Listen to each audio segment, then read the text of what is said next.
Hello, hello, hello. Good evening, afternoon, as the case may be, wherever you may be. Good evening, and welcome to the Wednesday Night Live. And I want to kick off with this. People have already been talking about it um, in the chat. People have already been talking about it in the chat. Yevgeny Prigozhin, the leader of Wagner, the man who led a coup against Putin. I remember Putin said that one of the only unforgivable crimes in an interview he gave was betrayal. That was the one thing Putin could not forgive. And a lot of experts, a lot of Russian experts that had been watching this were like, at some point, Putin's going to clear house. And it looks like he finally has. Now, there's a report, we don't know how true it is, but there's a lot of Wagner people on Telegraph saying that this was a Russian anti-air defense that shot down his jet. Now, if it is true, this is the first thing in the war that the Russian anti-air defense has actually hit. So, bravo, Russian anti-air defense for keeping up with the appearances. You know? And to be honest, this couldn't have happened to a bigger monster. I mean, Wagner have committed numerous war crimes in Africa, Syria, Ukraine, you name it. This is something and should be, to be honest, celebrated. And a potential repercussion of this might all those Wagner fighters that were really rallying behind Prigozhin and all those other soldiers as well that were annoyed that Prigozhin didn't go the distance. Might we be having a March to Russia 2, Electric Boogaloo 2, or should we say, yeah, possible, could be possible. I mean, all I'm going to say is I have a habit of going away and then stuff kicks off. And I am going away this weekend.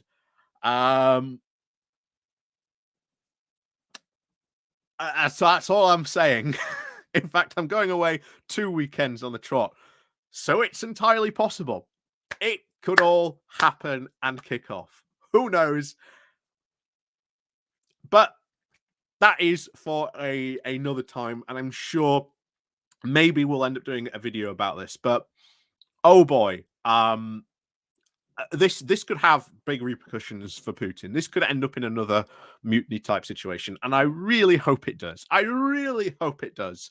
You know, it will be the perfect summertime gift to the Ukrainians. And to be honest, there will be many Ukrainians hearing this news as well, celebrating as well. So, like I say, this plane crash couldn't have happened to a nicer person.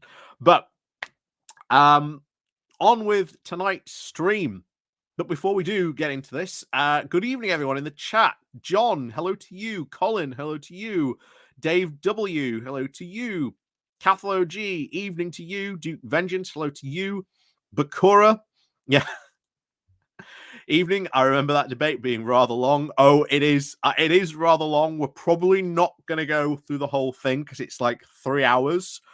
But to be honest, most of the fun stuff happens in the first couple. So we're probably going to go at least through the first hour. We'll see how we do. Like I say, I'm not going to lie. I want to play Baldur's Gate 3 some more.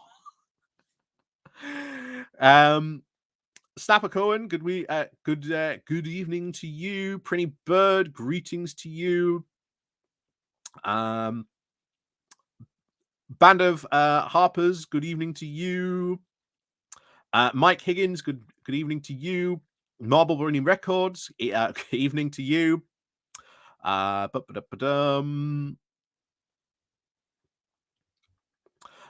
So that's everyone so far. But like I say, everyone else who's watching this evening, like I say, please don't be afraid to say hello in chat. Remember to click on the like and, of course, share. like I say, thank you very much. And without further ado, we might have to do some tests because this might be quite loud, but we'll see. We'll see what this comes up like. But there we go. Oh, Maggie Pie, thank you very much. Of course, Sargon the Unlikable was a Brexiteer. Yep. Of course he was. Although now he's not. No, he's not known as Sargon. Or at least I think he. I can't remember if he is or not. But he's got like the Lotus Eaters or something like that. He rebranded to a couple of years ago. So I don't know anymore. I don't, like I say, I don't follow this guy. But you may remember, I think it was last time we live streamed on Saturday, indeed. We went over to Thunderfoot's channel very briefly to just go over the Musk being absolutely terrible at what he is. He is not a good scientist because he never was a scientist, as far as I'm aware. He's not a very good businessman. I mean, just look at the whole Peter Thiel thing where they kicked him out of PayPal when he wanted to turn PayPal into X back in the day. Like I say, is what he's doing with Twitter. But this is when I remembered that Thunderfoot did a debate with Sargon. And I thought, oh my word, what an absolute time capsule.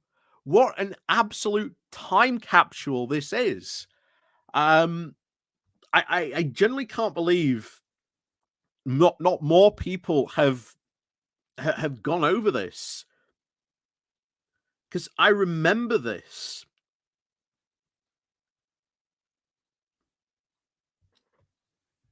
I remember this being so wild at the time. Especially as the fact that one of the big things that from again, this is from memory, and I'm sure people correct me or not, but a lot of people were really, really upset that Thunderfoot was pro EU. Especially a lot of people on Sargon's side. And then this led to this debate, and I think there's a live stream they did on like the night as well after or on the vote with a very, very at the time very subdued Sargon and Kevin Logan, and I can't remember the little sidekick he had at the time. I can't remember what his name was. Yeah, yeah, exactly. Yeah, exactly. This was before Sargon owned a suit. Exactly. So I really want to go over this. I really want to go over this because, as I said in the description, sort of building this up, this is a time capsule. This is an absolute time capsule.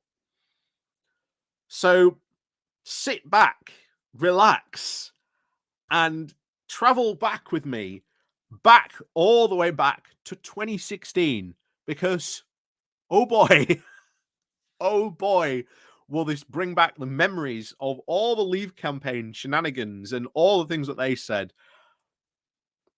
And one thing that surprised me, because I want to look if there are any more of these Brexit debates that happened around this time, especially online. But I don't think there were too many online. At least I don't know if there were or not. But this is the only big one that I remember happening. Yep, you are right. Yep, Sargon was the big names behind Gamergate. Yep.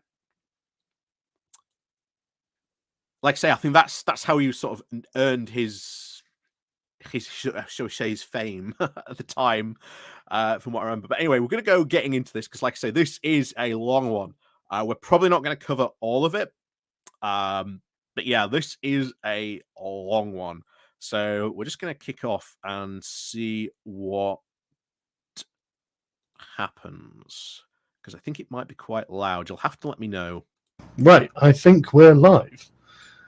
I'll know in a minute, but hello, everyone. I'm streaming with Thunderfoot, but screw the introductions. We're talking about Brexit. You're in, aren't you? Yeah.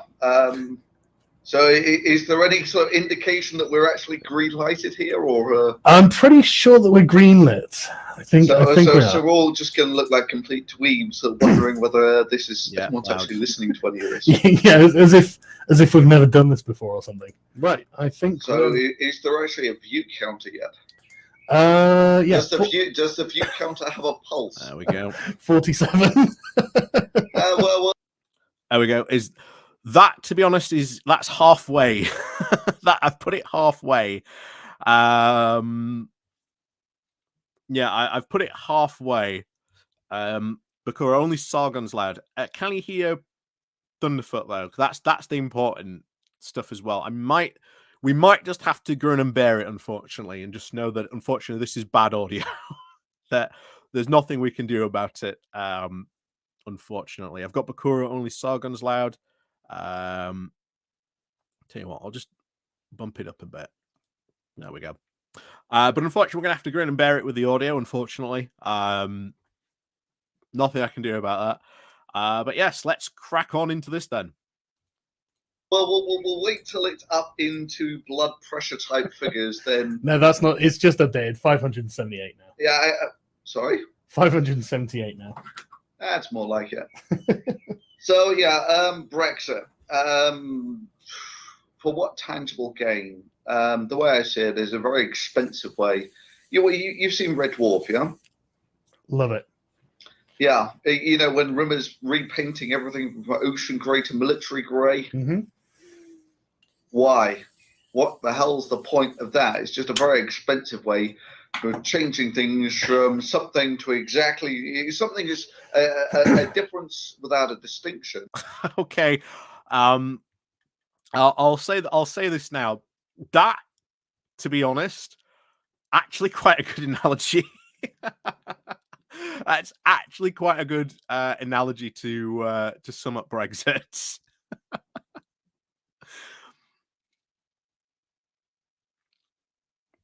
Yep, Duke Vengeance. In the words of Brian Blessed, what a load of bollocks.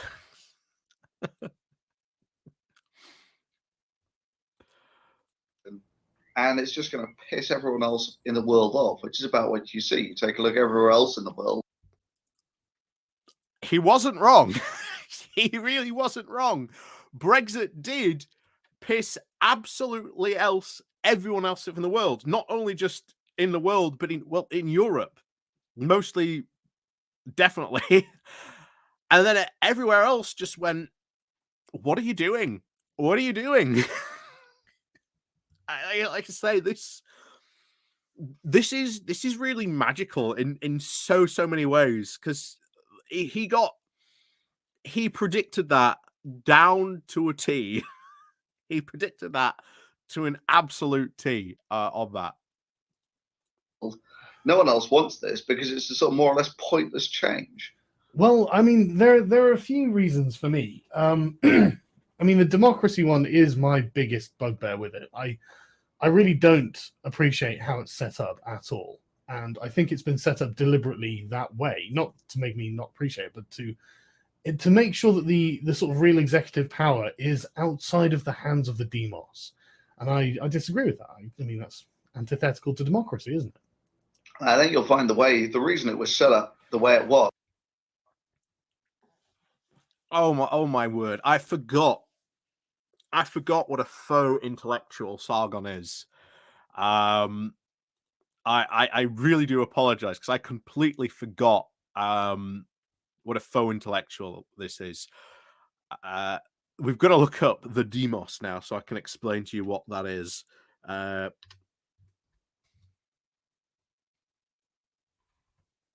But I believe it is like the people.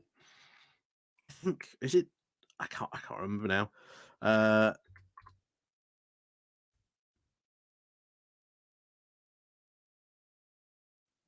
Oh no.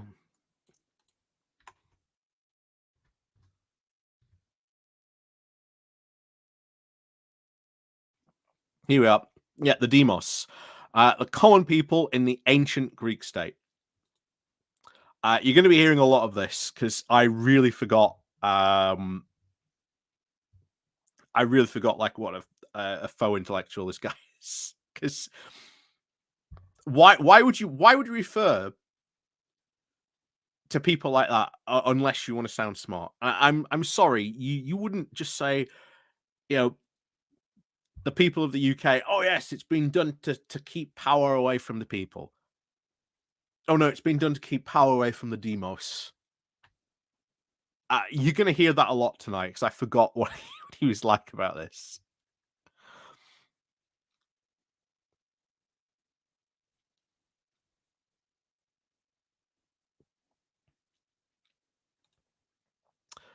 John G. Didn't Sargon run for office and lose so badly he destroyed the party he was in? Yes, he did. He's very, very much responsible for destroying UKIP. There's an actually hilarious video where there was this guy from, I think it was like the youth wing of UKIP, and he really, really has a go at Sargon for like destroying UKIP and effectively not doing anything for UKIP and wasting their money. And you know, the guy might be from UKIP, but it's so funny sometimes just to see people like that fight each other. It really, really was. Yep. Sargon ran from an MEP for UKIP in Swindon and lost badly. Farage was already away, and Sargon got infamous over the comment. Yeah, that's very true. He did. Oh yeah, like I say, there's just so much in this man's backstory that you probably just have to explain to so many people. But the quickest way to explain it is, look, this guy's a right-wing faux intellectual reactionary. There's no better way to explain it than that. And if you want a deeper look back into it, well, I'm pretty sure there are entire old videos you could go over that. And, oh yes, let's remember that fantastic comment that he once made. Yes, Sargon depends on the child had. Yeah. Yeah. But anyway, so let's move on. So if you remember, Sargon has just made the comment that he doesn't like the way the EU is set up. And of course, this is Thunderfoot's response to that. Is because no one would actually give up any sovereignty for it. It's the same basic deal with the United Nations. The reason it's completely toothless is because the way it was set up is everyone had a veto that could kill anything, or everyone who actually was a real player. So the whole thing's completely toothless. It has almost what enforcement powers does the EU have? Well, it's not necessarily what it has; it's what it's going to have that bothers me. I mean, you saw the well, technically, yes, the EU does have EU enforcement powers. It does obviously have the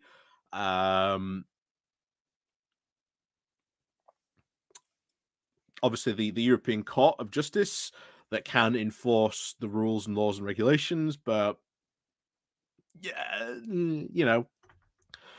But of course, Sargon here worried about the future power the EU might have. Remember, the EU is going to become a super state, guys. The EU is going to become a super state. Has the EU become a super state?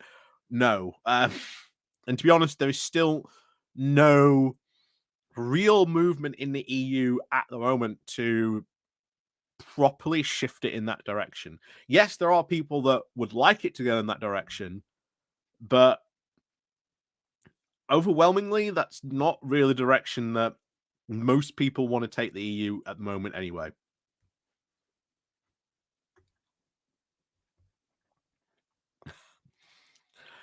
Is there a Cliff Notes summary on the Sargon wiki? Probably you will probably find on there. Not surprised. But anyway, let's continue. The leak about the EU army, didn't you? Yeah, you take that seriously? Yeah. I do actually. I mean, I'm just gonna get the notes I made just to make sure I'm giving you the correct. Oh, the EU army. Oh, I told you this was a time capsule. I absolutely told you what a time capsule this is. This entire debate is. Do people remember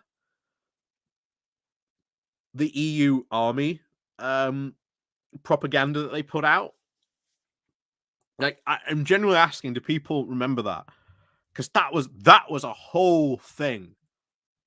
And I genuinely have to ask, because we're going to have to probably explain why that's a thing in the first place.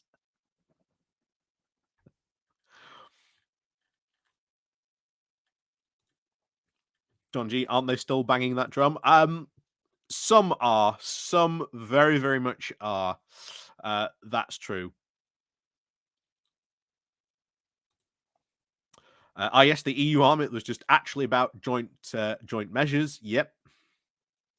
Like I say, that's what it really was. That was let's do a treaty so that, you know, all our different armies can, you know, work together and do joint maneuvers and, you know, train together and you know, things like that. But oh no, it's the creation of an EU army. But I'll explain why people and the Brexiteers and people like Sargon are so worried about an EU army. So historically, most European countries were not volunteer armies. In fact, it was only really,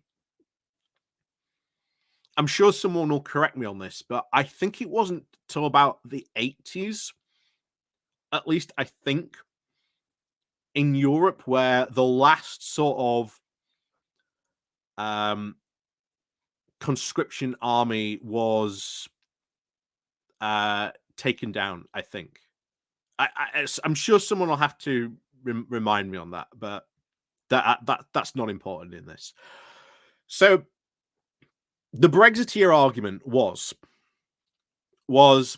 that if the EU became this super state, then what was going to happen was that they were going to create this EU army, and it was all going to be conscripting us all into the army, and we'd have no choice. We'd have no say in this.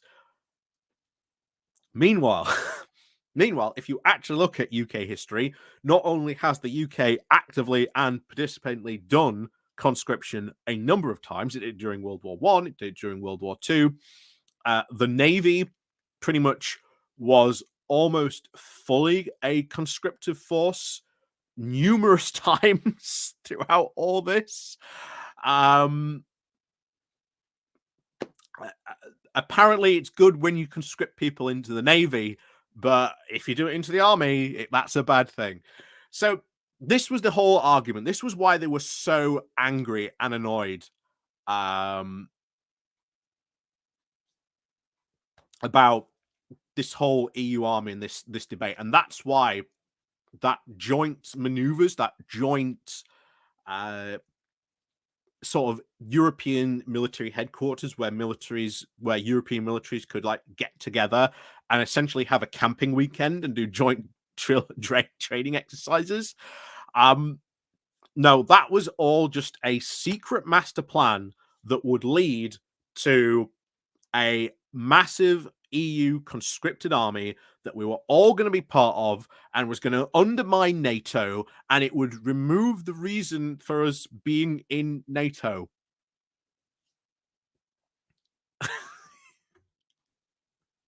Scribbly, I'm close. Yeah, I'm close to throwing my milkshake at the screen. Oh, well, don't do that. You'd ruin your screen. But yeah, that was very true. Anyway, let's continue with this. Correct information. I don't want to be wrong on this. But yeah, basically, Juncker has been petitioning for this for a long time. And we find out that, what's the name of the woman? Federica Mogherini, the EU foreign policy chief. She's been working on it for 18 months. And they want a military headquarters and operational structures. And that's just the beginning. This is my problem with the whole thing. Everyone's like, well, it's not so bad. And it's like, yeah, it's not now. again, worrying, oh my God, they're going to create an EU army. It's an EU super army. No, you could actually go and read the bill at this time. You could actually go and read the bill back in 2016, and you could read exactly what it says. And you can even read this because this bill passed. This bill actually passed. And what it was primarily set up to do was, first of all, let's get our militaries joint training together. That's all it was. And the other one was, well, instead of having to rely on US weapon manufacturers, maybe Europe should be producing its own weapons industry and focusing its weapon industry on European, companies, not having to rely on American companies. Just, pretty reasonable things, to be honest. This was not the this was not a massive sort of super army, but of course, Sargon, oh my God, this might become the EU super army, as we'll hear. This, by the way, and most of his arguments you'll hear through tonight. It's like that now, but in the future, you never know. Ooh. Now, so bad, but it's on the path to becoming a lot worse, and they're actively pushing along that path. So could you not make the same argument for the United Nations? You take a look at their armed forces; they're not allowed to do anything. Yeah, but I don't think that. How on earth, right? The reason that the EU never does anything, which actually a good thing on the grand scheme of things, usually the way that in this sense, the libertarians are kind of right that anything that governments do is piss inefficient, and so generally, having a government not do anything and having a government gridlocked is essentially the status quo with the EU, because no one can ever agree to do anything. Yeah, I mean, what you're saying about I don't know if that's true. I don't know if that's true, actually. There's a surprising amount of agreement on certain things. And I mean, if you listen to people like Daniel Hannan, they'll tell you that the majority of MEPs and members of the council, the commission... God, if you listen to Dan Hammond, Daniel Hannan, God, the brain of Brexit, the man who said, oh, don't worry, when we leave, we'll still have free movement of labor, but not free movement of people. Which, physically, I want to remind you, if you can go, I've been watching a lot of old clips from 2016 recently. You can physically go back and see the interviewer facepalm. You see them out of the corner of the camera. You just see this thing just flash by as they just do that, because they know that he's just telling the biggest lie ever.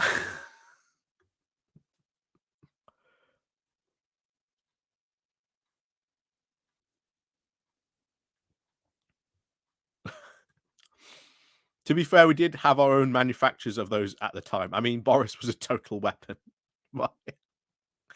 Very true. Number 3, hello, good evening to you. Yeah, Brexit had a brain. Oh yes, that was Daniel Hannan, aka the brain of Brexit. I've sped it up, but I don't know if you can hear them because it is a bit. We'll slow it back down again. I want to try and get through it quicker, but no, I think they're speaking a bit too quickly, unfortunately. Democratically elected folk, you mean? Well, hey, even the people who aren't democratically elected, they have the general will that they would like a European army. And let me just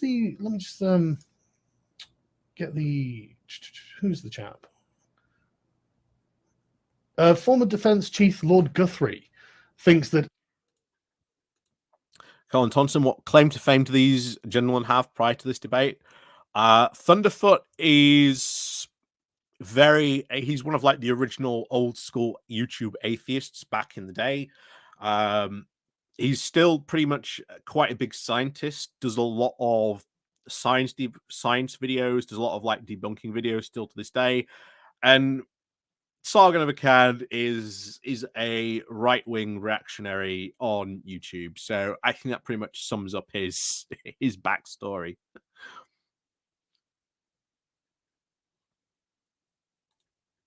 it's a vanity project, and he thinks that it's really unnecessary and it's dangerous to our status in NATO. I mean, who's going to choose the EU over NATO? That argument is so dumb, because again, this was a big thing back in 2016. This whole EU army thing. Oh, who's going to be choosing to be in the EU over NATO? How about almost every single EU country that's in NATO? I mean, just about every single EU country. I mean, now, of course, certainly not back then, obviously with Finland and Sweden, but well, they've joined now. But why would that weaken NATO? And this was one of the big arguments, that this EU army happens somehow,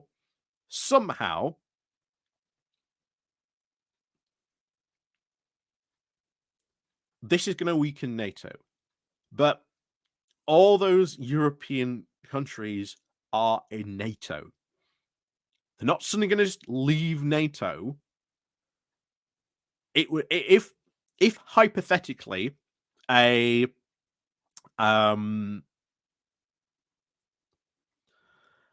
this European superstate did, it would be in NATO. Like, no doubt, it will be in NATO. There's no question. Like, the EU would be in NATO. And yeah, you are right. EU and NATO, very different type of organizations. The EU, mainly based on trade,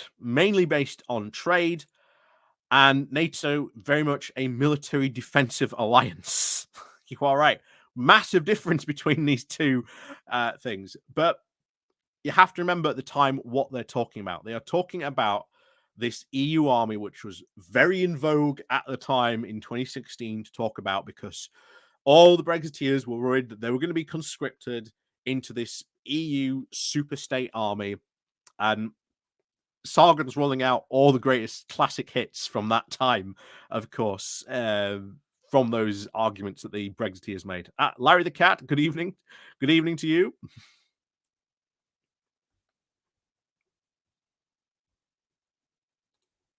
I mean, to be honest, this is a relatively recent development. It is. Yes. I've not read anything about it. Well, yeah, exactly. The British military was completely disbanded when we joined NATO. Oh, wait. Exactly. What military have people been serving in since, when was NATO set up? What was it? 1940? Was it 1948?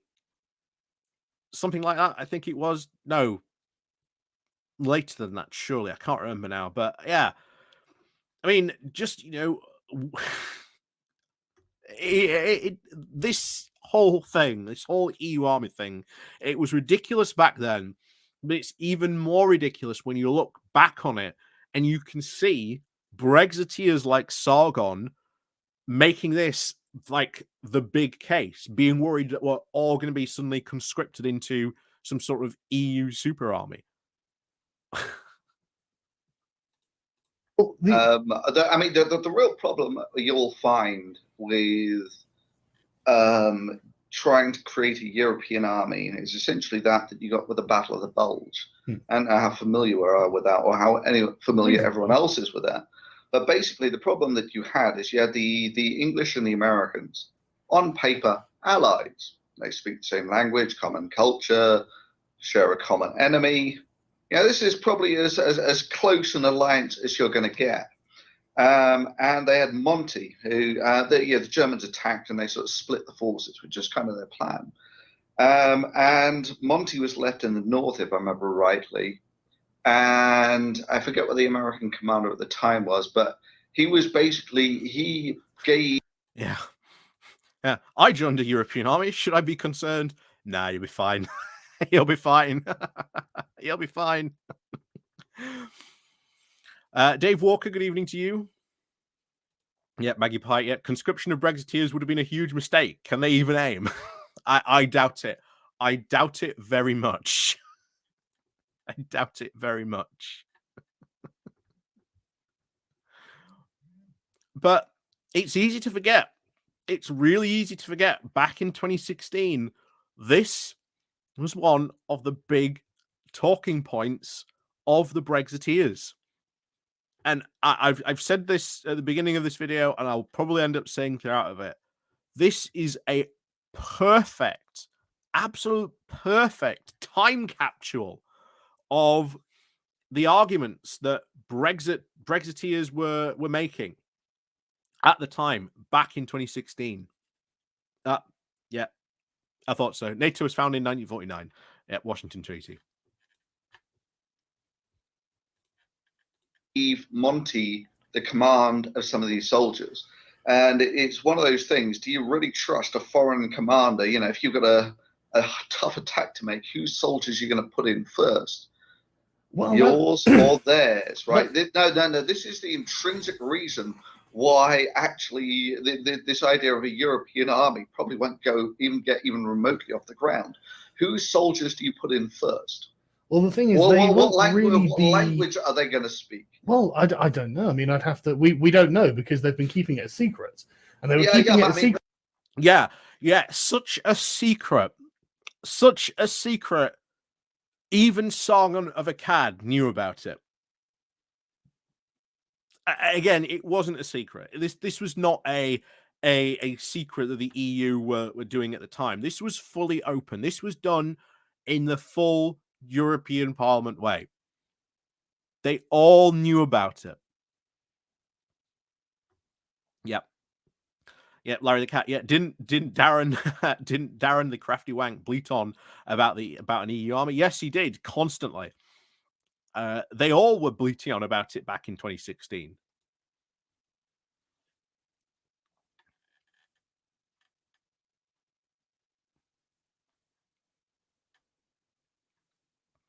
So this is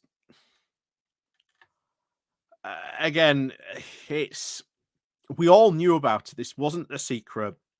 It was, let's set up a joint military training task force so that, you know, all the European armies can get together, that they can sort of fight together. Then there was obviously the talk about, well, American defense industries, where we're sort of worried that they're getting sort of too powerful. We want to have some homegrown European defense built industries here. So this is where you get, if people remember the talk of the day about the Eurofighter. So that was a European initiative to build a fighter jet at the time. And there was even talk, although I don't think it got off the ground, about making about a tank in a very sort of similar fashion, sort of a European army built tank, which they were going to, all the European nations were going to have. So it was going to be sort of a lot easier for all the armies to sort of, you know, fight and work together if they did in NATO. And of course, they would all have trained together as well. Like I say, this is one of the arguments that they very, very quickly dropped after winning this whole EU army thing. They have very, very quietly dropped all this about this. Deliberately, you can see that there are a myriad problems with this. And let's step back to the actual main arguments. Hang on. No, that in itself is not the be-all and end-all of everything. I mean, having multinational militaries is a common occurrence all throughout history. I mean, you know that. So you can have some phenomenally effective ones. So you know these are obstacles, but they're not unsurmountable. Absolutely. Hannibal and the Carthaginians, not one of his troops would have spoken Punic. You know. Hang on. Do you have anything in the last century? Sure, like Napoleon. He had troops from all over Europe, and yet he commanded though. Oh, the last century, no.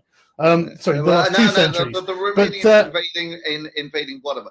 But the point is, it's not an insurmountable obstacle, and it's not like these people can't have officers who are taught various languages. And it's not like you can't. Hell, they've probably got some sort of automatic translating devices these days. You know, technology is pushed. Yeah. We have magical translating devices that can translate in real time and be 100% and truly accurate. And I really want to point this out. Thunderfoot here, if you noticed a bit ago, he actually went, "Oh, let's get back onto the arguments about leaving." Sargon is focused on this because I've said this before. I'll keep on saying it again throughout this video. That's what many Brexiteers were terrified of at the time. That it was going to be this big EU superstate conscripted army that we were all going to be conscripted into. This was a big argument amongst many of the Brexiteers. It wasn't like a mainstream one. It's not something you would hear Boris Johnson or Michael Gove say at the time. But Nigel Farage said it. It was heavily pushed at the time by people like the Daily Mail. And that's why he doesn't want to let this topic of conversation go, because this is something that they were absolutely adamant about, that there was going to be this EU superstate army. That if we do not leave, if we do not Brexit, there will be this big superstate army. Never happened. Never happened. Well, shall we say, it did happen, just not in the way that Sargon said. That passed, that bill that was that he's talking about that sparked all this, that passed. There is now a joint European training center for European militaries for them to work together and do joint training exercises with. Although I don't think the military procurement one ultimately happened, from what I remember. I can't remember that far back now, or it might have passed. I generally I can't remember. It's not something like, say, I kept up with, because it didn't really seem that important, to be honest. And it wasn't a very truthful argument the Brexiteers were putting forward, as we keep on explaining. Push this forward, and it really worries me, because this is. I mean, and the thing is, this is the start. It could go in a really horrible direction. I mean, you know that. Come on. You know, this could end up going in a weird direction. This is just an argument that you shouldn't create powerful entities. And by that reasoning, what the hell's Google doing? Well, no, I think you should create powerful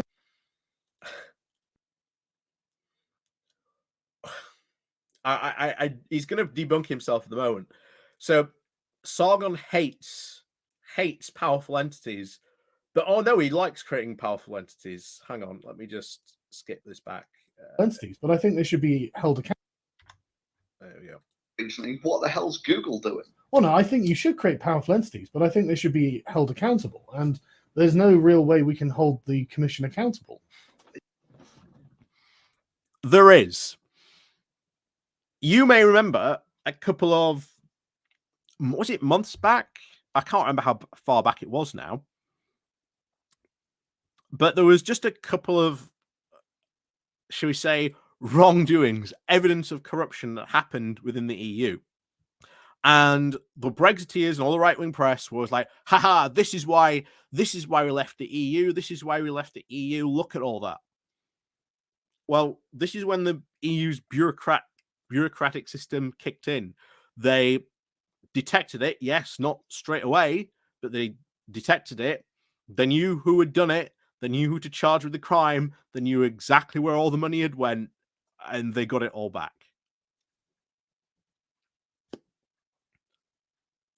If that's not accountability, I don't know what is. And also remember, this was back in 2016. Who was one of the people who decided that he was going to use the EU as a gravy train, and then had to repay all that money back to the EU Parliament? Oh, that's right, Nigel Farage. Someone who'd been elected to sit in the EU Parliament accountability.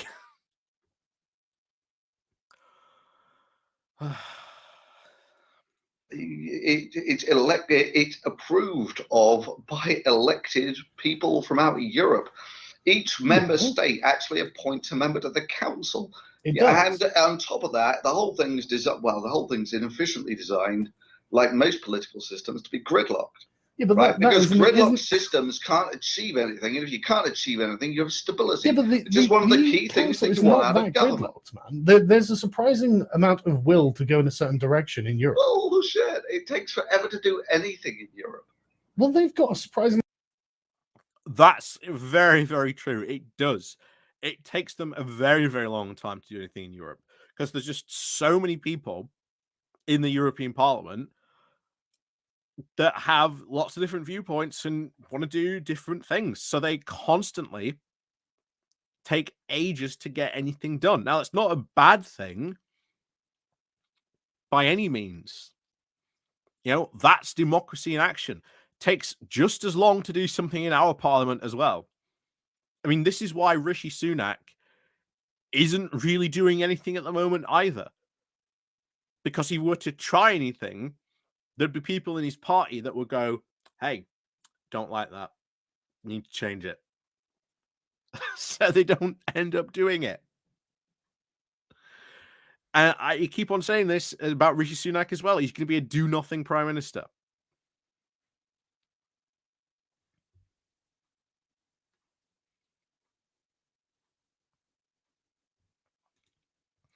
Yeah. The weird thing is, on that point, the European Defence Agency already exists for over 12 years. So, yeah, predates Brexit. Because this conversation, remember, took place 7 years ago. Which is, again, it's very old now. And only last year, the common procurement was set up. So they're talking about, or at least Sargon is panicking about that back in 2016. And that common procurement has only just been set up.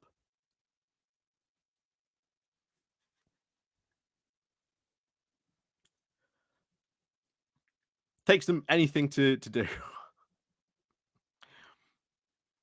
But yeah, and like I say, I'm not 100% sure Thunderfoot's 100% right on what he's saying, everything about the EU, but I'll give him this. He's more right than Sargon is. Sargon is out by like a country mile.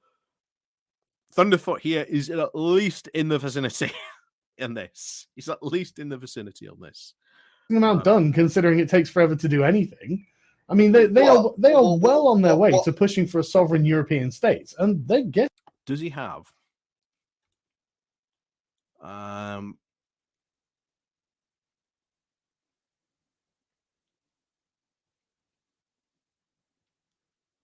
No one's done timestamps, unfortunately, but never mind. Getting there. They're really close. You don't think so? Sovereign European state. Oh, absolutely. Well, they've got a unified currency without a unified fiscal policy. Yeah.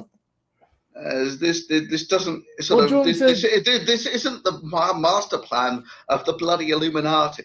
Hey, it's not a conspiracy. It's all out in the open. I'll go through some of it if you want. So, I mean, they've got the national anthem, they've got common borders, single currency, single market. National anthem. What's the national anthem? Ode to Joy by Beethoven. Yeah, right. Okay.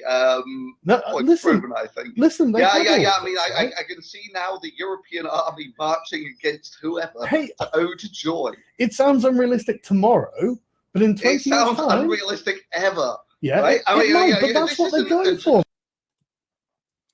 In 20 years' time, the EU army is going to come charging across the English Channel, playing Ode to Joy.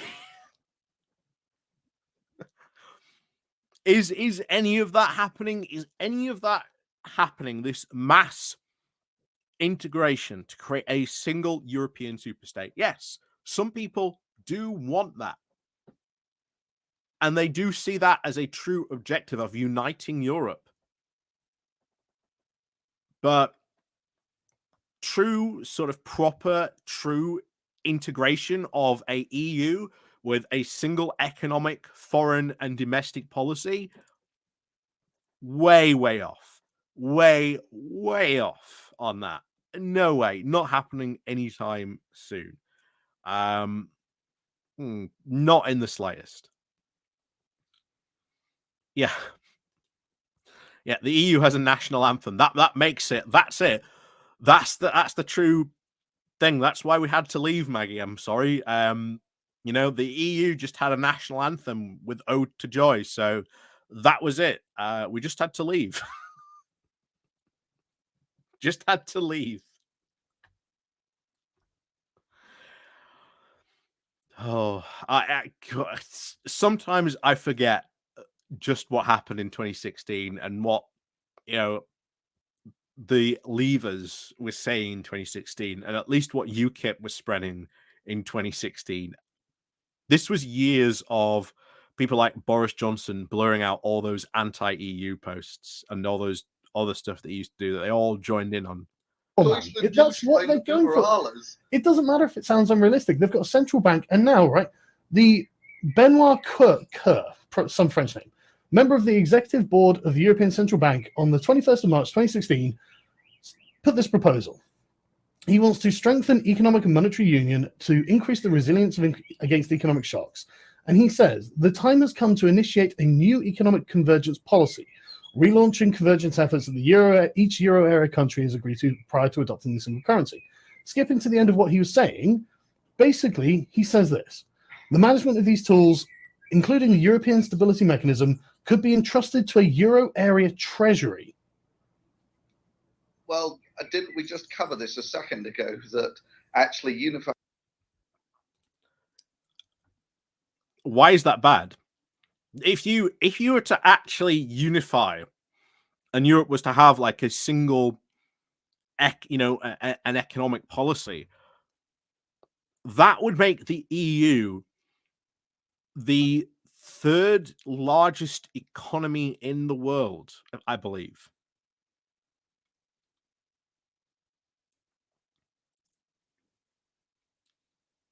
I believe that would be the case, but it's again, we weren't in the euro.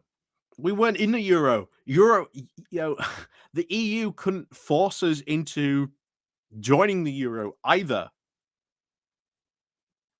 The EU can't do that. Now it can. It's got the whole systems of, if you want to join, well, you got to join the euro. We will probably have to join the euro eventually when we rejoin the EU.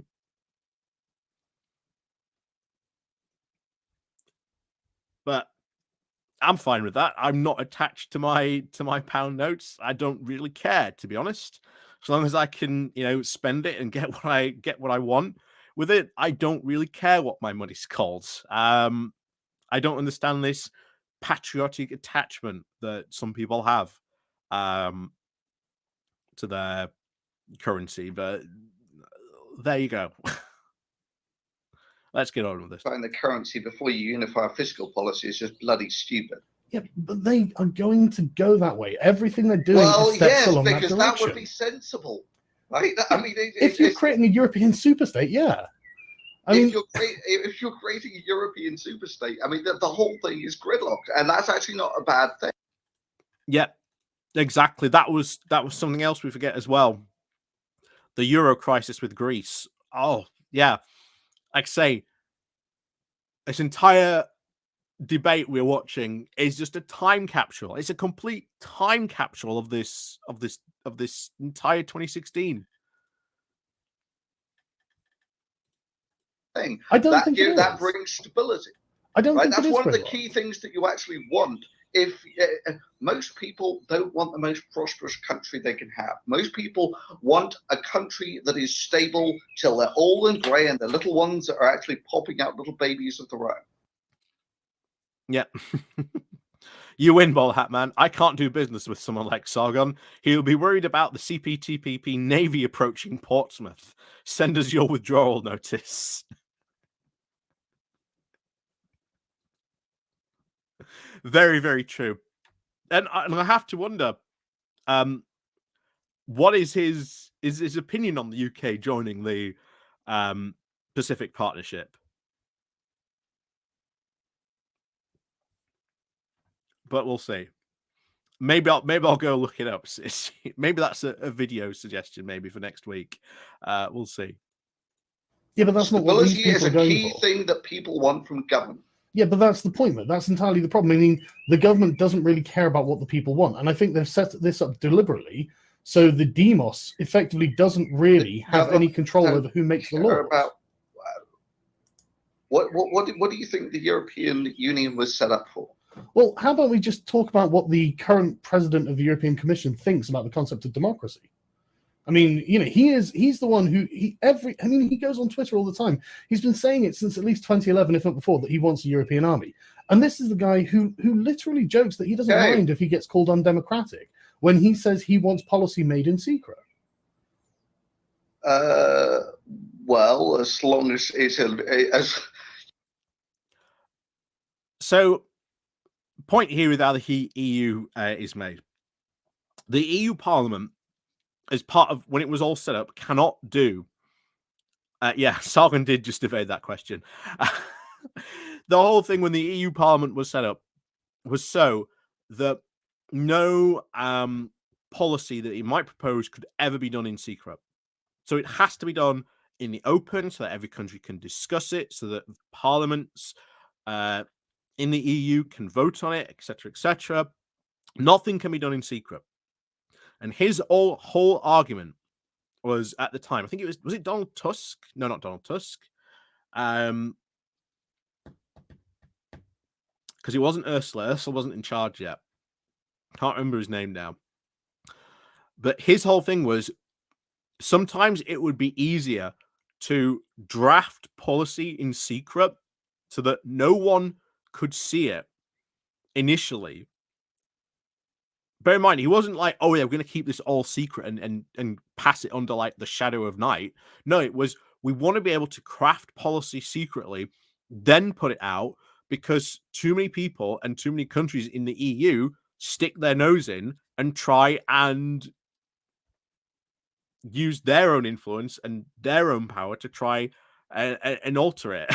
So they wanted to do things at least in a bit more secrecy when it came to sort of drafting policy. But there was no, oh yes, we're all going to do this under the secret of cloak and dagger. And Sargon complaining about, oh yes, they don't want the people to know. We'll just call them the people, not the demos. Big point here. The UK media did not pay attention to anything that went on in EU Parliament. You never saw a report what was going on in the EU Parliament or anything. Now, in Europe and in the EU press, in France, Germany, etc., you would get reports telling you this is what's going on in the EU Parliament. This is what this MEP has said. This is what this other MEP has said. This is what they're doing currently in the EU Parliament. We never got that. And remember, this is someone who is arguing right now, although at the time he had yet to do it, was about to stand to be elected to the European Parliament. Now, of course, he failed spectacularly. But this is someone claiming that the EU Parliament is not democratic. But in, I think, 2 years' time, Sargon was about to stand as a member for the European Parliament.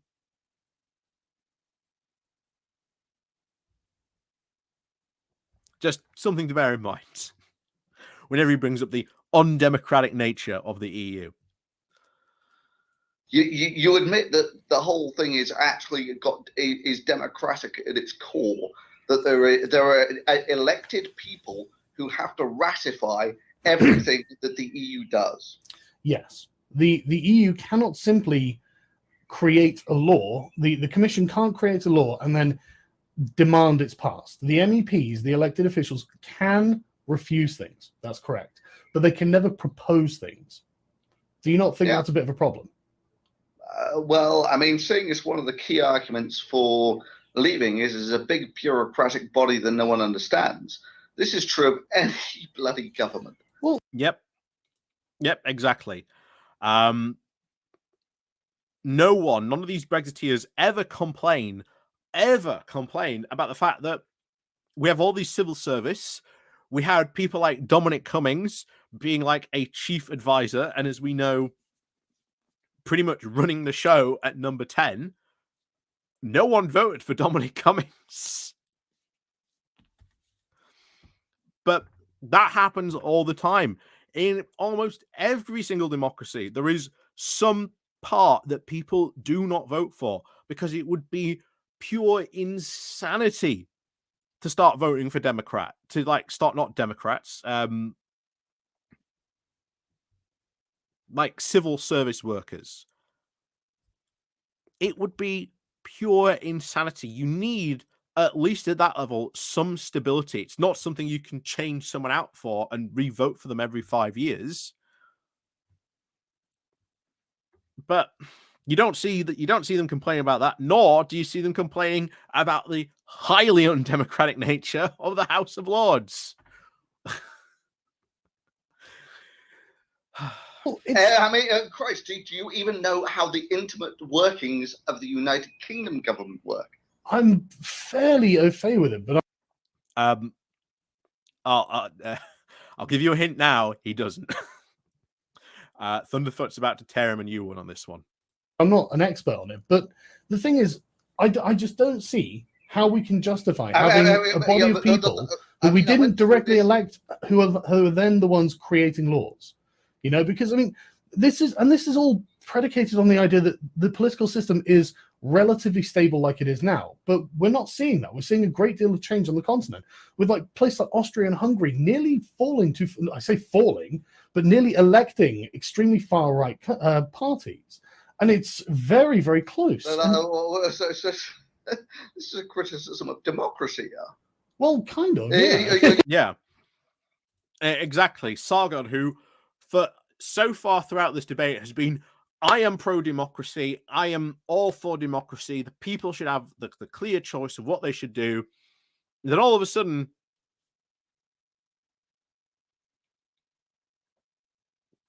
he makes an argument against democracy. And it's also worth pointing out, given how reactionary someone like Sargon is, it would not surprise me if Sargon now, the current Sargon or the Lotus Eaters, is supporting those governments in Austria and certainly Hungary in Orban. Would not surprise me at all, because he's a reactionary right-wing YouTuber. Oh, sorry, no, let's get it right. He's a classical libertarian.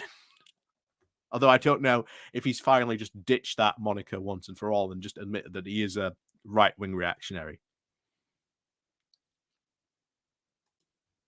There are flaws with democracy. So would it be better if people didn't have any? I mean, most political systems are actually set up such that people to even out the lumps, right? Because you want something that's stable. This is why most governments have at least two bodies, maybe three, that laws have to go through before anything can be done. You know, America's got the Senate, the House, and the President. We've got the Queen and the House of Lords and the House of Commons.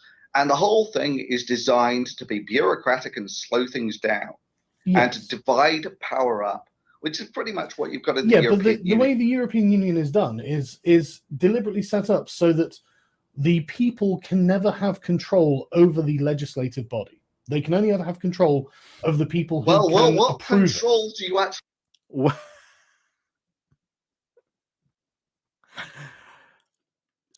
Sargon just a moment ago admitted that yes, MEPs can vote against what the committee puts forward, and they can make amendments, and they can put other things forward as well.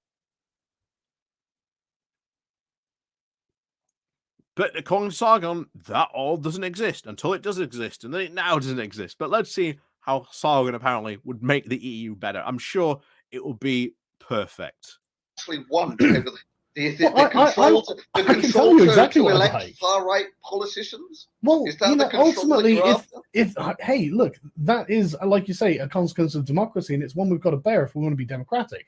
But I don't like having a body of people who write laws that I don't vote for. It means I can't vote against them. You mean like in the UK, the civil service, ultimately responsible for drafting and writing many of the bills, certainly a lot of policy proposal initially is done by third parties given to sometimes MPs because they like pre-written stuff written for them. Say, hey, we want to do this. It's already pre-written for you. You don't have to do any work for it. But here it all is. You can read it yourself. Go pass it in Parliament. We've had MPs do that. We've had laws passed like that before in Parliament. Because it's been proposed by an MP. So it's been put into the list. Then you have the House of Lords. Incredibly undemocratic.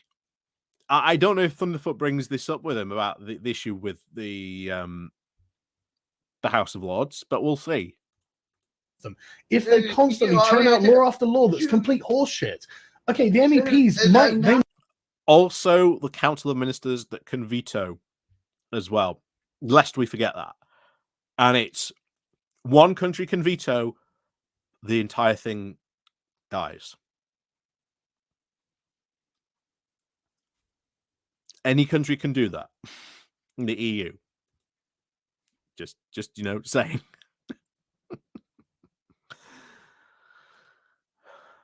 I might keep shooting them down, but how long does that go on these for? laws have... I mean, most of the laws that these people pump out are menial bureaucratic shit to do with trading standards. Sure. They have almost... I mean, if they were shitting on your freedom of speech, and England, it must be said, has one of the most back... Yes, we have really lost our way on that issue. Exactly, right? Europe Absolutely. isn't your big problem here. It's England that is your big problem. That might be true, but Europe is the current... Kelvin Sims, thank you very much for the super chat. Mr. Hatman, the date for EU clearings is around the corner. Have the UK government done anything that might mitigate the loss? And will the Edinburgh reforms help? No, the Edinburgh reforms will certainly not help at all. I've described the Edinburgh reforms as well. They are...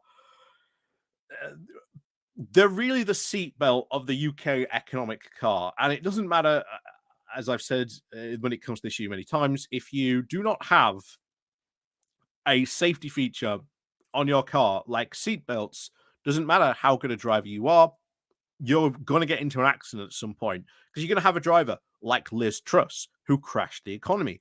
Or the other thing that might happen to you is someone else might crash into you, like the 2008 financial crisis, which caused a massive multi-car pileup of many different economies.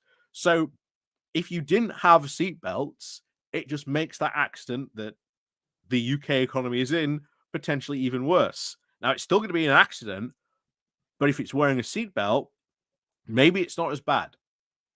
And Rishi Sunak with the Edinburgh reforms has taken away the seatbelt of the UK economic car. That's the best way to describe it. But yes, thank you very much, though, for the super chat, though. Like I say, I hope that helps. And like I say, that's not going to happen. They've delayed them 5 times. I wouldn't be surprised to delay them a 6th time because they've been pushed forward a year again, and businesses are absolutely outraged. But anyway, back to this problem that we're discussing. So, I mean, I'm more than happy once we've been through the Brexit vote to then say, right, hierarchy. Let's keep a priority of targets, right? Things that you care about are things like freedom of speech, the ability to change things, and if Europe isn't your big enemy there. Yeah, it is, because this is where we are going. We're tangibly going into a European superstate. I mean, yeah. Oh my God, European superstate, European superstate. Oh my God, European superstate. Nowhere near happening. The EU is nowhere near from becoming a superstate, and this is coming from someone who does like the EU, who wants to be back part of, again, the EU. It is nowhere near becoming a superstate yet. Maybe in the future, but right now, still nowhere near becoming an EU superstate. And the argument that Thunderfoot is advancing here is, if you have all these problems that you talk about regularly, the EU's not your enemy in this. It's the UK government. I've said it before on this channel. The EU was sold as it is the evil to all the UK's problems. If we Brexit, every single UK problem is going to be solved. Mark my words. We Brexit and it will be, those sunny uplit lands. That's what it'll be. But it wasn't. The big problem was, and what Brexit uncovered, was that we were very, very, very badly governed by the Tory party. Very badly governed. Who took over in a post-economic crisis, who imposed austerity, and then just continued on that path of economic austerity, taking and stripping away public services. And this is the level that we are now, that the average Briton, that most people in Britain think that everything in Britain is broken. And who broke it? It was the Tories. It wasn't the EU. They don't have that type of power. It was and always was the UK government.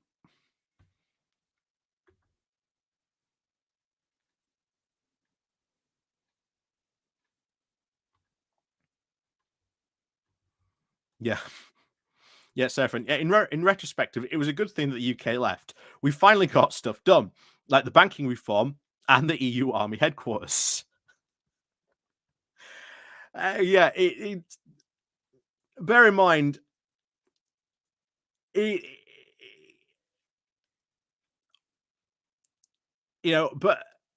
did that EU Army headquarters create an EU Army? No, it didn't.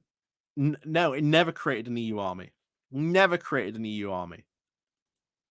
No matter what, it never created one.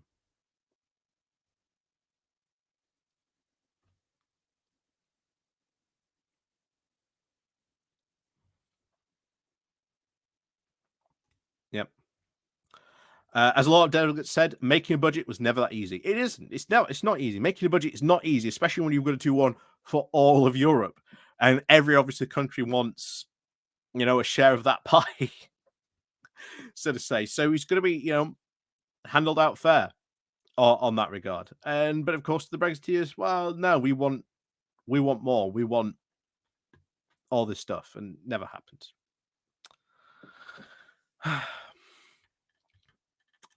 Yeah, it didn't prevent the UK from blocking it for years, though. Well, the whole thing with the banking stuff was it primarily aimed at the post-2008 financial reforms. That was their main thing that certainly the Conservatives wanted to stop. So they were very, very happy to do that. The whole army headquarters thing has it created this EU army? No, it hasn't.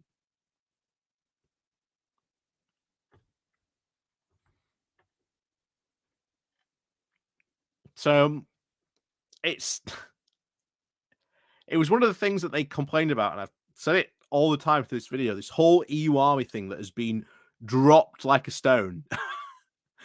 Oh no, we're going to be conscripted into an EU army. Never happened. Never happened. There is no such thing as an EU army. There is no, fighting under the colors of the blue and gold stars. If Britain votes to remain, this is going to be seen as a mandate to carry on pushing towards ever closer integration. Yeah, but then you say you've got tiers of integration, sure. Right? At the moment, it's mostly economic. In fact, actually, let's tackle some of the more common arguments. Yeah, okay. Brexit. We'll come back to this. Yeah. And the most common arguments are economic is the first one, migrants is another one, and what else we got? Well, let's start with the economic one, because it is also tied to the migrant one. The main case against and I watched a video from a chap called Professor Michael Dugan from the University of Liverpool Law School, and he's a professor who deals with European Constitution and British Constitution, and he put out a video that I watched today, and it was a very good case for Remain, unless you're not someone who has to work in the system. And then it's a very bad case for Remain, because effectively what he was saying is, well, it's going to be a lot of work. And I'm suddenly thinking, well, I pay my taxes, so people like you can do the work. I don't care how much work it is. I literally don't care how much work it is. I mean, that's more or less exactly what the European Union is. You pay.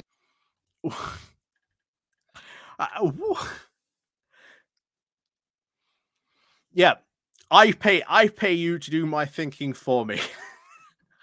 How dare you make me think on what my taxes might be going to? I've said this before. If only the British public was at least about 10%, 5% more politically turned on, Brexit would have never have happened, and the Tories would have never have got past Cameron. They would have never have won in 2015. Never have won. We'd have been in the coalition of chaos with Ed Miliband. Them to do the menial shit. The basically, for the trading standards, such that your plugs get fuses and that sort of thing. Yeah, but what this then becomes is an argument about taxation without representation. Because we pay them money and I can't vote for them. I can only vote for their dog's body MEPs. But they have power over those laws. They get to help shape those laws and discussions and how they're done. You do have representation in the EU Parliament because you vote for it. The UK had someone on the Council of Ministers who could veto those laws. And then those laws would go to, shock horror, it would go to the Parliament. It would go to the Parliament. And the Conservatives en masse would pass those laws.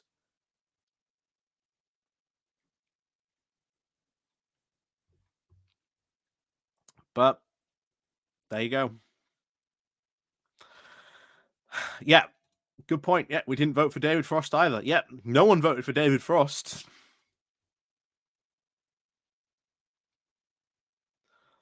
Yep, but we did vote for that, unfortunately. Why? Because no one took European elections seriously, unfortunately.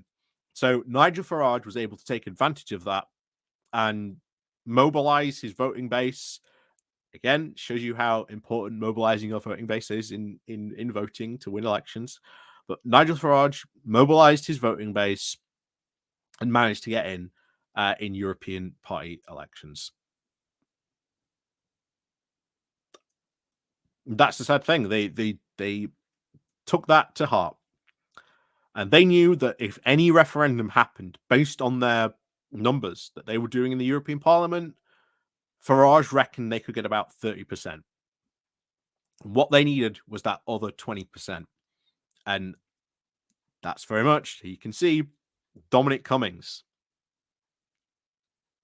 That's where Dominic Cummings came in and got them that extra 20%. And again, another point. Yeah, glad we had a say in joining the CPTPP and all the rules that it sets. Yeah, exactly.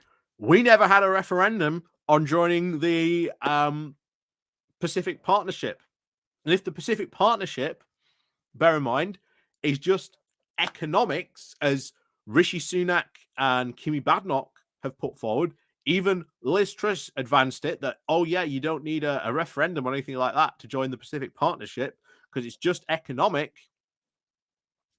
We can join the Single Market and Customs Union. That's just economic. That's just economic. Anyone could take us back into that. Not only that, go back to 2016 and look at the material and the speeches that Leave people were saying that we will not leave the Single Market and Customs Union. Now, of course, they were lying about that, but I do remember them making a very large noise about, quote, will of the people.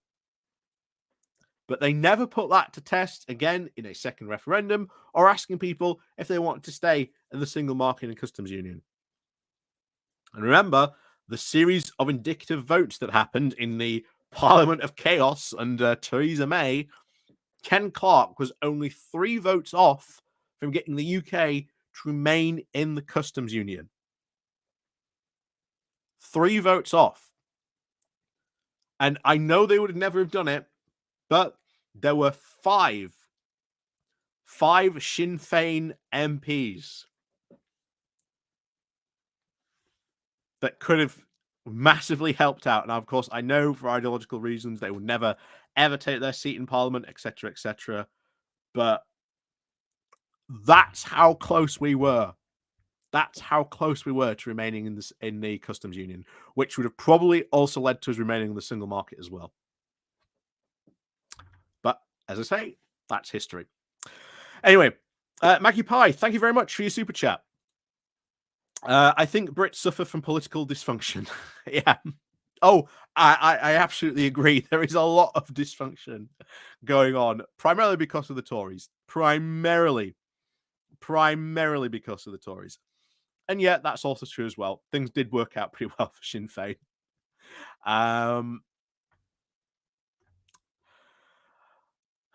Yeah. Yep. Again, you are right, Bakura.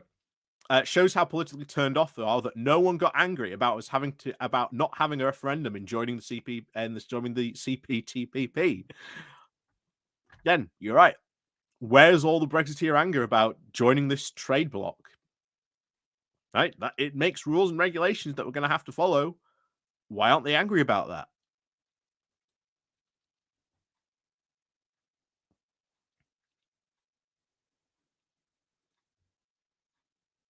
Yeah. I got angry. We joined the Pacific Partnership, but I'm just remaining trash. Yeah, exactly. They don't care about our thoughts. 91 Leeds, hello to you. You've missed a fair bit. Well, don't worry. We're gonna finish this off about about 9 o'clock because I can't go any further on this. Like I say, we are only Jesus Christ. We are only 16 minutes into a 2-hour, 47-minute debate. Jesus, let's carry on with this. Let's get some more of this done before we do this. Before we get it, because like I say, I'm having the cutoff point at 9 o'clock. I can't stand too much of Sargon. They can't propose the laws. Therefore, if I wanted to get a law sorted, and millions of other people wanted to get a law put into place, say a law to say, I don't know, audit the EU and try and cut down some of the waste. The taxation without representation. Yeah, but we can't make them do that. The only way we're going to be doing that is under rioting in the streets. Yep. That's very true. That's going to happen as well. Canada's already said it's going to take us to court over that. Let's see what happens and the Brexiteers say about that. Because Kimmy Badenoch has had to admit that the UK government has had to set money aside to pay for a defence should that happen. And it's going to be interesting to see when we get budgets and we've had to spend money on all these court cases. And oh boy, that's going to be fun to see how much that starts to cost the UK taxpayer.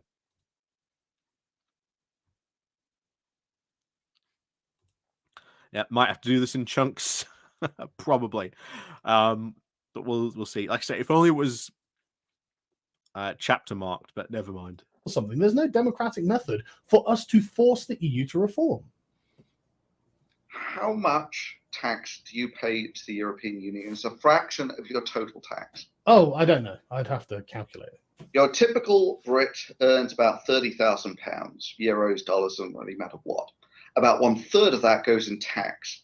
That's about £10,000, of which about 1/5, 2,000 or something, goes to the NHS. Guess how much goes to the European Union? Probably not all that much, no.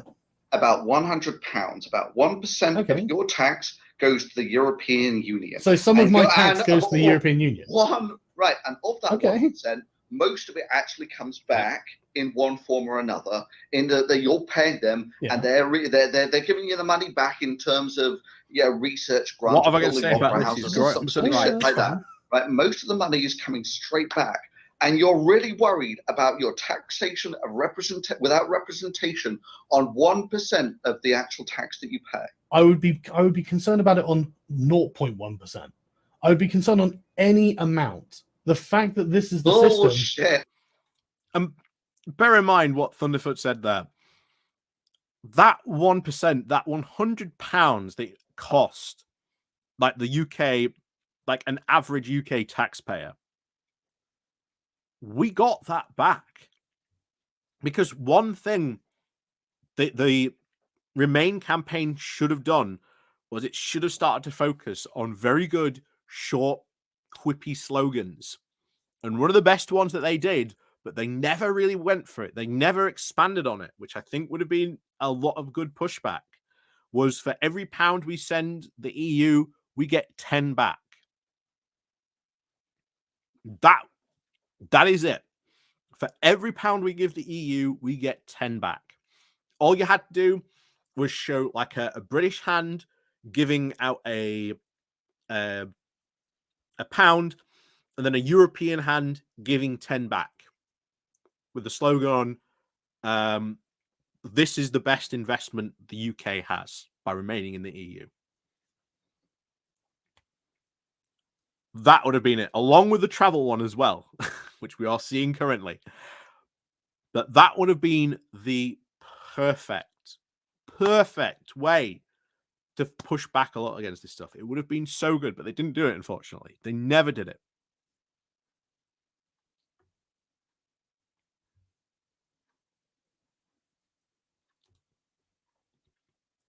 Thunderfoot is trying to argue someone out of a position that they haven't been reasoned into. This is the whole argument of the Brexiteers. Yeah, I can't disagree with you there.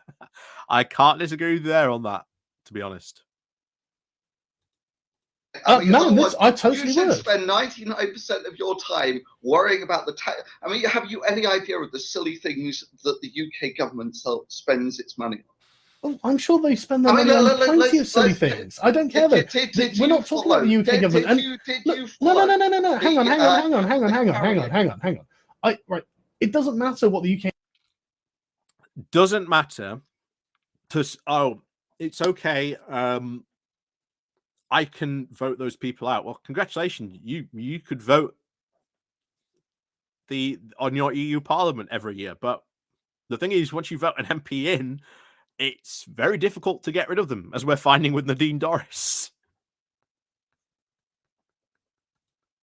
UK government are doing. That's the thing. Even if the UK government is a terrible system, I can force them to do something about it. We can.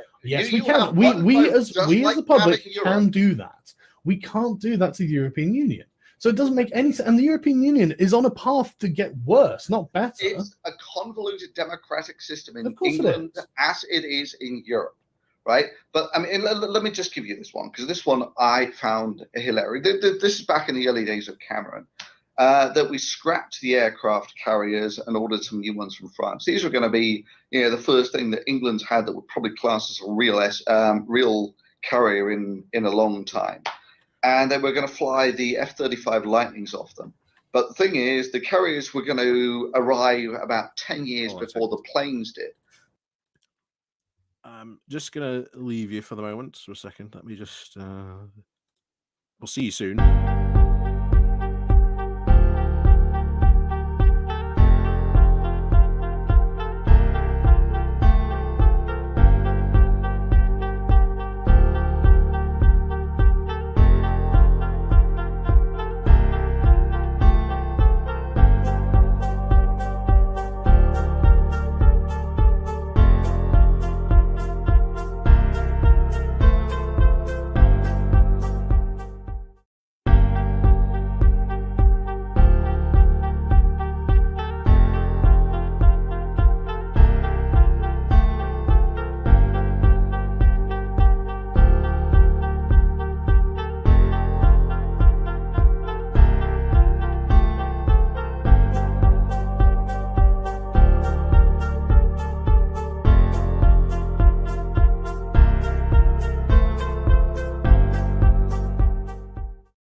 So back into this.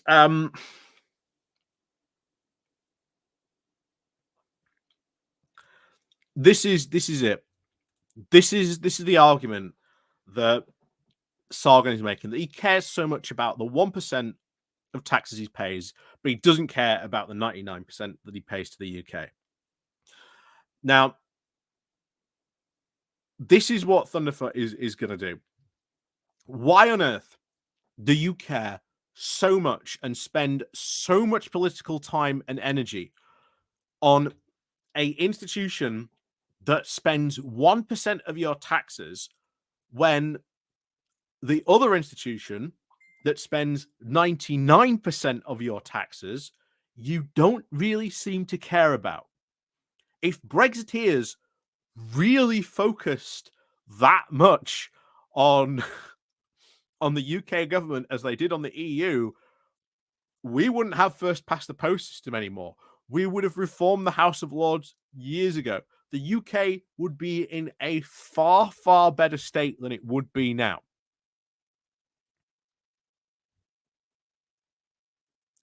But no, it's the evil EU. Just remember, if we leave the EU, it'll all be sunshine and roses. But they'd actually scrap the Harriers. The only planes that could actually fly off these, they actually scrap them. So they're going to have the carriers for about 10 years with no planes. And in that gap period, there will be no carrier ability for the United Kingdom, right? Although they can fly helicopters off them. But what's the point of building super carriers off fly helicopters, right? I mean, and you worry about taxation without did you vote for this? What, did I vote for the EU? No. Did you vote for this? For the way that they spend? No, but let's imagine. Do you have any way Okay. Yeah, okay. Let's imagine. Taxation. Like I say, Thunderfoot is getting him on this. He is getting him completely on this. Why do you care about an organization so much? Why are you wasting so much political energy on an organization? I mean, this is his real argument, what he should be making. Why are you wasting so much political energy on an organization that only receives 1% of your tax money, but you care nothing for the UK government that takes 99% of your tax money and does silly things with it, or doesn't even seem to spend it on things like, the NHS? Without representation, do you have any way of changing it? Yes, actually, I do. Of course I do. Of course I do. I could start a political party. It could be a hot button issue. Millions of people could vote for me. I could storm into the parliament with a majority with this new party, and I could say, right, we have a democratic mandate to introduce laws, to reform, to do whatever it is we need to do, and we could make it happen. We can't do that with the EU. And I could go and become the United Kingdom. What a fantasy Sargon there has of what a fantasy Sargon there has of the UK. And of course he tried to make his own political party. Needlessly, because that was a whole saga that he went through, believing in his own myth. What was it? The Libertarians Party or something like that. I think he tried to make, but that was a whole thing. Like I say, if you want to do a deep dive on Sargon after this, there are tons of YouTube videos on YouTube documenting his ridiculous history. There's a whole wiki page you can read. Yeah, exactly. Yeah, he's going to win a parliamentary majority based on a single issue. Yeah, good luck with that one, mate. Exactly. Exactly. No single issue party has ever won a single seat ever in the UK. Ever won a single seat or come even close to winning a seat, let alone a majority winning in the UK Parliament. That has never happened.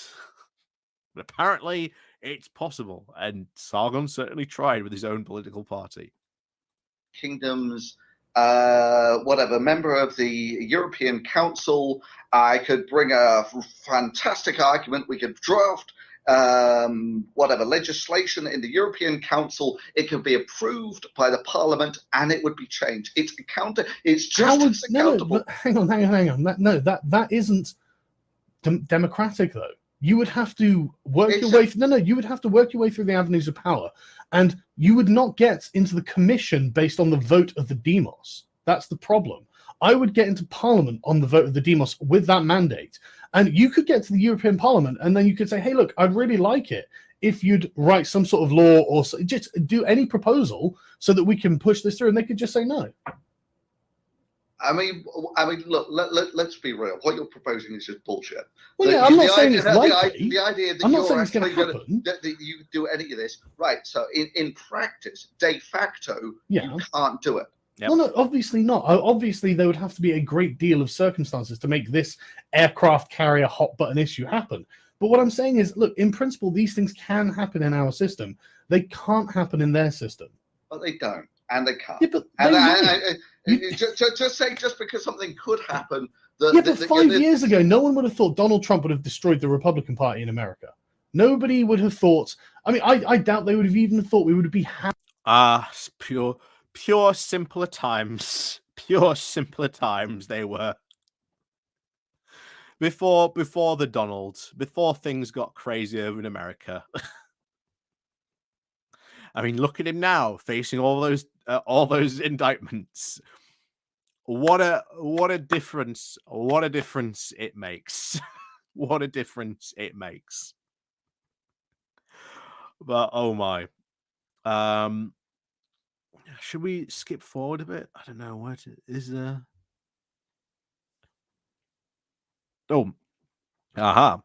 Most played. Tell you what, let's jump to a bit before there, and we'll see what they're discussing.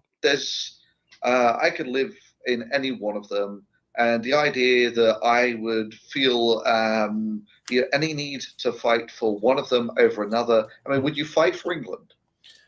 If we were being invaded, yeah. I mean, what you can't just let your country be invaded and do nothing. So I'm not saying I'd be a very good fighter. Are you actually fighting for England? Or are you fighting for yourself? Well, technically, I'm fighting for myself. Yeah. I mean, surely everyone is. It's one of those things. Would you go and fight a war for England? I don't think I would personally, but then I don't think I'm really the sort they'd want on the front line anyway. It's hardly a ringing endorsement of Great Britain, is it? I mean, to be fair, I wouldn't do it if I was living anywhere else. I live here, I pay my taxes, but the rest is just a roof, and it could as well be anywhere. Well, I mean, if you were living in South France, would you really? Oh, I'd capitulate to the Russians in an instant. in South France. Yeah. No, I mean, come on. Actually, France, it may be a bad example, but France is not a bad place. No, it's not a bad place, and the French people are very nice. Yeah, in fact, France probably has more problems in Europe than anyone else, but it's still, as a country, it's not that bad. No, it's not. And the thing is, I'm not saying that these things are going to happen tomorrow, as it is at the moment. You're smoking. I'm going to get a beer. Yeah, go for it, man. And I am smoking a lot tonight. You're on a English basis. Almost as good as mine. Yeah. I know that Zug means train, and Ein Bier Bitter. And Gleis, platform. Is that? Oh yeah, no. This weekend I went to Zagreb, and so I went to the Bureau de Change and got 200 euros, please. They don't use euros. They use kunas. Yeah. So I was there with. I was just like, oh. I think they finished the debate by this time. I think they just right. So this was the common. I remember Europe before the euro, and it was you would get francs, Deutschmarks, lira, and a load of people in Germany, they had real worries about the euro, and in fact, some of them actually came to pass. I forget what it was that. Was it that they would hold their value or something? Yeah. But at the end of the day, everyone seems to be fairly happy with it. I mean, the real problem is the lack of financial policy. Yeah, it's the lack of flexibility it gives the different economies, though. That's, I think, the major problem. Because this is what Mervyn King was saying. He was saying, look, these countries on the periphery have no way of pulling themselves out of austerity. That's the problem. Because normally they would just default back to the national currencies, assuming they were already off them, and then they devalue them, and then they would be able to garner foreign investment to devalue your currency. What?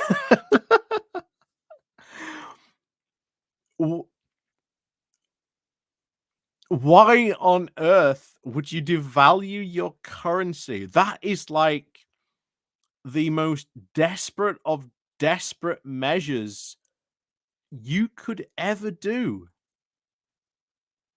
That is insane.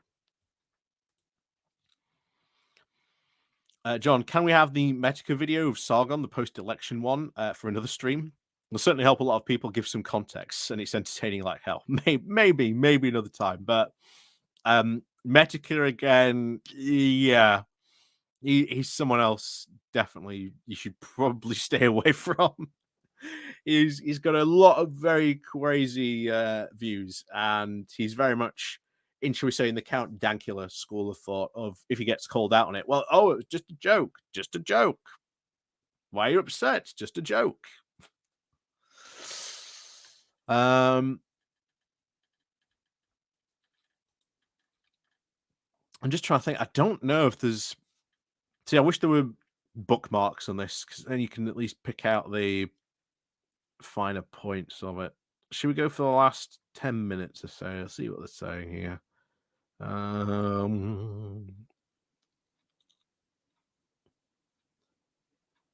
we go. Before he leans in in. the drone strikes. Because he had other. I mean, you know what politics is like. You have multiple constraints on you. You do. And the drone strikes. I mean, Christ, we spent quite a long time bitching out sort of how shall we say, undesirable elements. Yeah. It's being a little more proactive. Yeah, but I mean, what change did he really bring? I mean, I guess Obamacare was his big thing, and that's what. Well, and also, you have to bear in mind that the American system. I mean, this is one of the reasons why I don't mind. If okay, Trump 2016 gets elected, is the whole American system is designed kind of like this in countries all throughout Europe. Oh yeah, absolutely. Absolutely.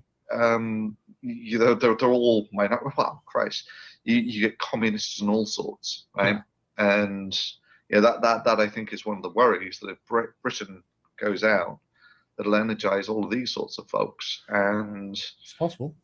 The Europe falling to pieces is in no one's benefit. If you're actually on the sidelines of Europe, having Europe fall to pieces is not in your best interest. Yeah, but the thing is, becoming a federal state of Europe, a federal province of Europe, lesser of two evils. Yeah, well, is it? To be honest, it wouldn't be that bad. We'd be a superpower again, but there you go. Lesser though. I mean, yeah, but this is the thing. It's a long-term evil versus a short-term evil, so I don't even know which the lesser is. I mean, right. it might not be bad in our lifetimes. You're worried something that might happen in. But it's the same. Something that might happen as well. Give me a time scale. Honestly, I don't know. I mean, like you say, politics can change very quickly.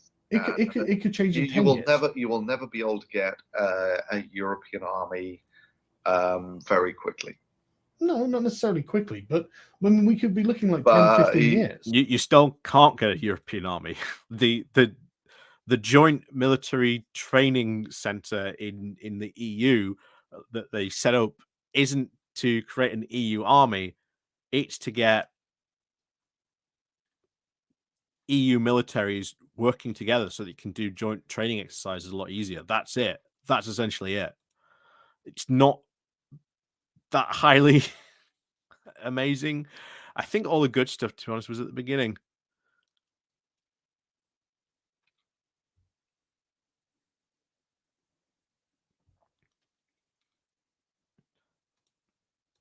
I forget what fraction goes on administration, but it does put an awful lot of money. Yeah, I mean, it's one of those things that of all the things you can do if you're taking money from all over Europe and sort of redistributing it, you can put a lot of money into the science.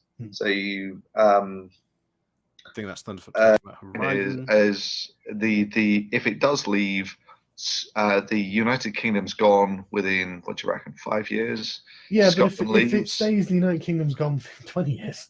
So it's right. gone So either way. First things first, okay? Yeah. And when you say it's gone, it's not gone in the sense that it doesn't have the House of Parliament or anything. It still makes all of its own rules and all that sort of thing.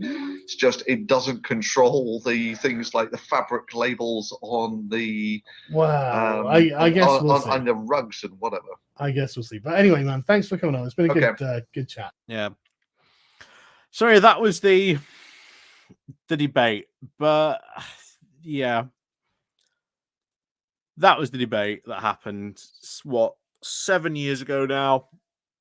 Like I said, I'd forgotten how long it was. And like I say, I can't listen to Sargon too much because he's just an absolute faux intellectual. But there you go. Yeah, it's maddening to forget that was a whole thing back in 2016, that Brexiteers were making that argument that by not leaving the European Union, we'd be having this whole European army. And that's what Brexiteers, an actual argument that was advanced back in 2016. They've forgotten all about it now. But hey, anything to try and, get that extra 20% to go in Dominic Cummings. Did the EU army ever happen? No, it hasn't happened. Still hasn't happened, to be honest. Very, very unlikely ever will. Very, very unlikely ever will. So that was the Thunderfoot Sargon debate. If you want to go back and watch it yourselves at some point, feel free. But I'll tell you now, it is a time capsule. It is an absolute time capsule of a time in the UK politically that happened. And it's just so bizarre to go back and watch and hear those arguments coming out. And remember the fact that the whole EU army thing was a big thing for people and many of the Brexiteers because, oh no, we'll all be conscripted into an EU army. We never were. But that was the whole thing that they advanced. That was the whole thing they put forward. Didn't really seem to happen when it came down to it, but that was it. That was the debate. It really is a piece of bizarre Brexit history. It's strange watching it almost 7 years on, almost.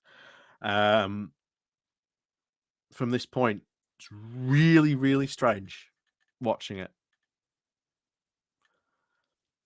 And bear in mind, I think everything Sargon says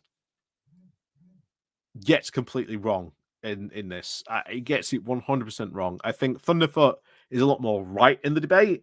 Not 100% right, but he's far, far more right than Sargon is in making a lot of his predictions, I think. And talking about when it comes to the EU. Doesn't even really seem to understand his own country's economic and even political system, which for someone who makes a living as a political commentator speaks volumes. But that was a thing back in 2016. Yeah, it's bizarre to watch it. I will admit it's bizarre to watch it. It really, really is. I don't know what else to say, really. I don't know what else to say. Yeah. Two questions. Yep. Perfect. Sums it up. I think I agree with you on that one. Sums it up perfectly, to be honest. Maggie Pie, thanks for the stream. I can't stand Sargon. Yeah, true. I can't stand him either. Yeah, can't stand him either. But yes, that was the stream that was back in 2016. What a bizarre piece of Brexit history this turned out to be, honestly. Yeah, Mithril, Carl of Swindon, the David Brent of UKIP. It's very true. Duke Vengeance. So Saga's argument, instead of the EU spending money on things that are important, we should leave so that we can waste our money on diesel barges, bringing non-functioning test and trace in systems. Exactly. Exactly.